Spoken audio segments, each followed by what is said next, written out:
ஒரு முறை ரசம் இப்படி ட்ரை பண்ணி பாருங்கள். 2லேருந்து 3 நாள் ஆனாலும் ஃப்ரெஷ்ஷாக நல்லாயிருக்கும். இப்போது ஒரு ஸ்பூன் மிளகு, ஒரு ஸ்பூன் சீரகம் லைட்டாக ரோஸ்ட் பண்ணி எடுத்துக்கோங்க. 5 to 6 பூண்டு சேர்த்து இடித்து எடுத்துக்கலாம். இதனோட தேவையான அளவு மஞ்சள் தூள், கொஞ்சமாக பெருங்காயத்தூளையும் சேர்த்து கலந்து விட்டுக்கோங்க.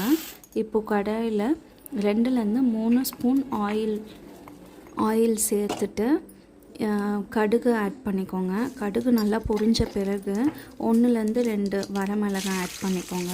அதுக்கப்புறமேட்டு நம்ம ஆல்ரெடி இடித்து வச்சுருந்த மசாலையும் சேர்த்து ஒரு மீடியம் சைஸ் தக்காளி ஏற்கனவே நான் தோல் இல்லாமல் நல்லா பிழிஞ்சு எடுத்து வச்சுருக்கேன், அதையும் ஆட் பண்ணிக்கோங்க. ஆயில் நல்லா செப்ரேட் ஆகிற வரைக்கும் நல்லா வதக்கிட்டு இப்போ நம்ம புளி தண்ணி கரைச்சி வச்சுருக்கிறத ஆட் பண்ணிப்போம். ஆட் பண்ணிவிட்டு தேவையான அளவுக்கு தண்ணி சேர்த்துட்டு கூடவே உப்பும் ஆட் பண்ணிக்கோங்க.